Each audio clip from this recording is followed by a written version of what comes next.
8, right? Correct. Yep. All right, everyone. This is Mandy Lloyd. I am one of the area reps for SC for ED, and I have on the line with me Mr. Ross Turner, who is running for our Senate seat for District 8. And we would like to ask him a few questions today about his views on education. But first, Mr. Turner, if you wouldn't mind, just tell us a little bit about yourself and about your platform. Sure. So I've been in the Senate since 2012. Never really, still don't consider myself a politician. Never really thought of myself as a politician. Just one of those people that finally decided if I was going to complain, I needed to try to do something about it. So I ran for office. I grew up in Greenville. District 8 is kind of Greenville, Lawrence Road area, East Side area, then Malden, Simpsonville, Fountain Hill. Went to J.L. Mann, Sarah Collins Elementary, Beck Middle School, and J.L. Mann High School. Same 3 schools all 3 of my kids went to. My last one graduated last year. Then they all went to Clemson. Been married 30 years. I'm a small business owner, have an insurance agency in Greenville. We have 23 employees that luckily they prefer me, I think, in Columbia rather than in the office. So that works out well. But ran for office. One of my big things was always education too. It's one of those things that I think the education is the cure to most of our societal problems, and I don't have to tell teachers that they're ultimately on the front end of our battle against a lot of those societal problems. And over the last couple of years, since I've gotten on the education committee and listened to all the different testimony, there's no doubt that you're on the front lines. Well, thank you so much for saying that. We appreciate it. It's definitely been an issue for us being away from our kids that we love and care for so much. So I appreciate you saying that for us today. Yeah. Well, our first question is, what is your opinion on the state of our public education system in South Carolina today? You know, I think it's a system of haves and have-nots. I think we've got world-class education systems in certain parts of the state, and other parts of the state is just what it seems like what we can do to get by. And that's, you know, and the rankings, I don't totally put stock in all the rankings because I think there's always underlying circumstances that aren't reflected in rankings. But I do think 48th, regardless of the rankings, that we should at least be in the top half of the country when it comes to education rankings.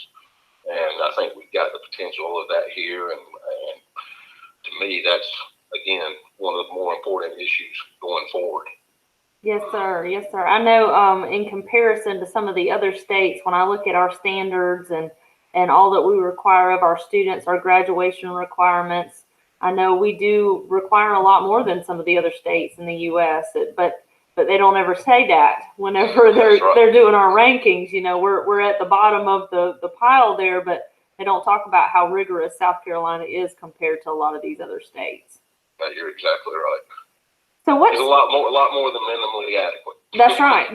Absolutely. And we've got so many bright individuals graduating from our schools in South Carolina. It's amazing the things that they accomplish for us to just be considered at the bottom of the list in rankings. It's really a devastating look for our students, but the reality of it is we're really not as bad as the country states that we are. You're right. So what steps would you take to improve public education if you were to remain in Senate Seat 8? I think, obviously, there's the education reform bill out there right now, but I think even more importantly, over the last couple of months, I think everybody's had their eyes opened to every school has become a school of innovation, just by necessity. And I think going forward, the fact that now whatever this new normal is, maybe it also gave us some ideas as to how we can improve things going forward. I also think the funding formula, I think everybody kind of knows that's a big issue. And to me, there's a ton of money in education. It's just not getting to the classroom. And that's the issue I see. Yes, sir. Absolutely. So how do you address the funding in public education, aside from the formula, or how would you redo the formula? Or, what would be your plans for really getting that money to the classrooms? I think when they started out with the EFA, the funding formula that's not fully funded, it was 100% of student funding, and that was in '77.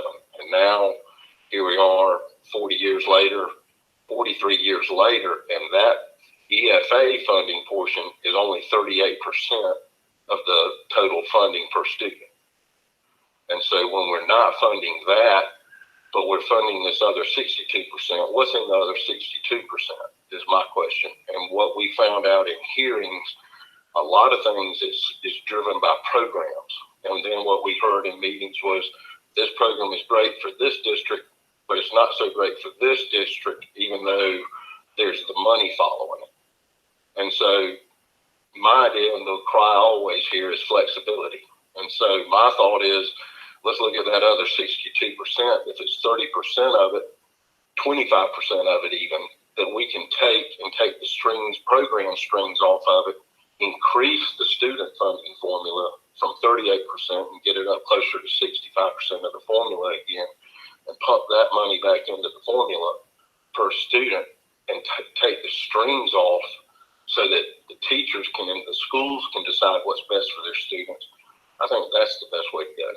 Yes, sir. As a teacher in a rural district of Lawrence, South Carolina, what works best for Chapin schools and Greenville schools doesn't work best for our Allendale schools and our Lawrence schools. There are so many programs out there that are fabulous for students, but it does depend on the student population that you're serving. Yeah. So, even though we mandate it, seems we mandate it for everybody. Yeah, and I know that is difficult to say. What you use here, you can't use there. But there's got to be a better way. There really has to be. There'll be a lot of vendors mad. I don't know that teachers will be mad. Well, I have another question for you. Other than funding, what do you feel is our top issue surrounding public education in South Carolina? I think the teacher shortage. I think, education isn't going to be fixed until it's all about quality teachers in the classroom. I think early childhood education, as we were looking at expanding 4K fully, is going to be a key. I can even see it earlier in pockets in the state. But to do all that, you got to have teachers. I could even see the earlier years cutting the class sizes smaller. It may not be feasible for every grade, but we've got to hit those early years, K5 and really now K4 through third grade, so that the teachers after that have a chance. That's kind of the way I would look at it. Absolutely. I know class size has been a huge issue, and that does come down to the teacher numbers, how many teachers we have in the building to actually be able to accommodate the necessity of those student to teacher ratios. So that is a big factor. If we've got those quality teachers in the classroom, which is really one of SC for ED's major goals, is that we have a highly qualified teacher in every single classroom. That is our ultimate goal, regardless of what a lot of people think our goal is. We really just want those fantastic teachers to stay in the classroom and stop leaving education. And we want to entice wonderful teachers to a wonderful profession, because it truly is a wonderful profession. My daughter just started elementary ed at Clemson, so wow. I'm hoping it's going to be a great profession. Absolutely. Well, and really the benefits that we see aren't monetarily. Most of what we get out of this profession is the love that we have for our children, and that love is certainly reciprocated by our children. And we really just enjoy being with those kids and loving on them and helping them to become something better and brighter for our future. Yeah, there's no doubt it's a calling. Absolutely. It is not for the faint of heart, but I definitely believe that the Lord puts in all of us this calling to do different things, and some of us are just called to education.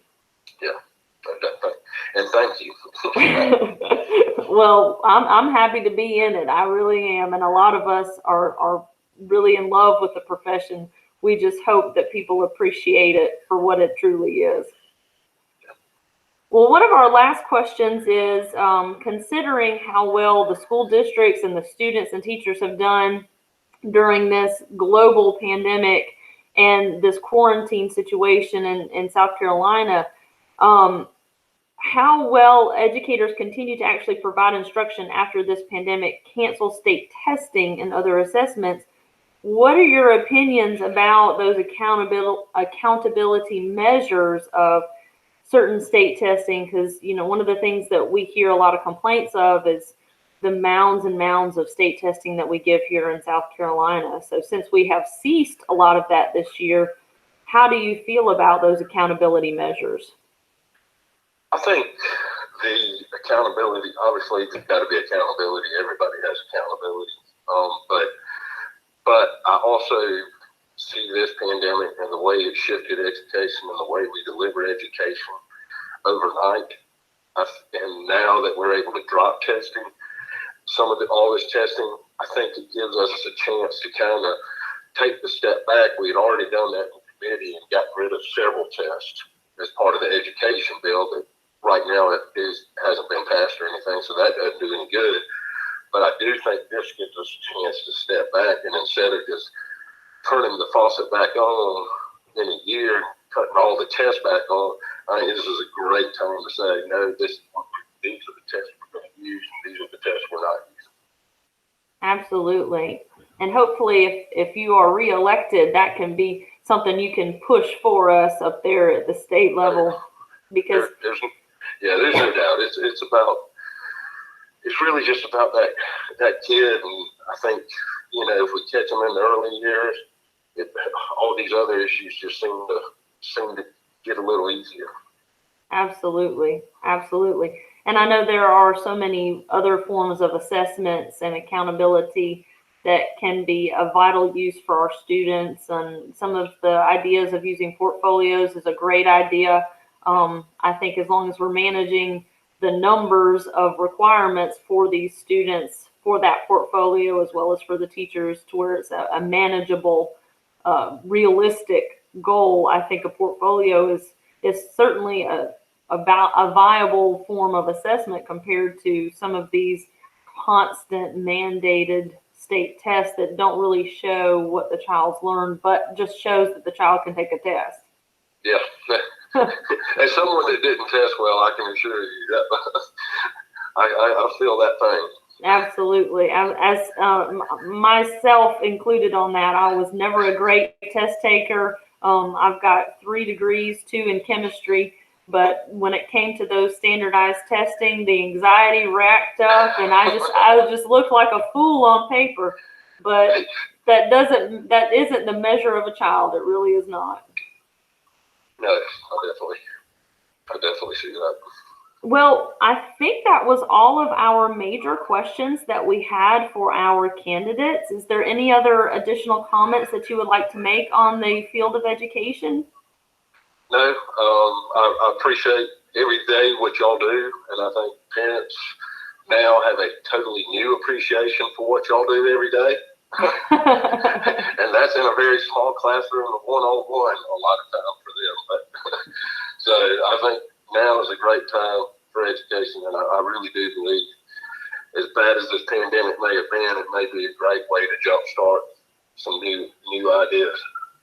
Absolutely. Well, for those of you who are listening out there, I just want to say again that this is Ross Turner, who is running for his seat in District 8 for the Senate, and we appreciate you coming on with us today. Well, thank you. And if you need to call me again, just give me a call. I will. Thank you so much, Mr. Turner. I appreciate it. Have a great week. You too. Bye-bye.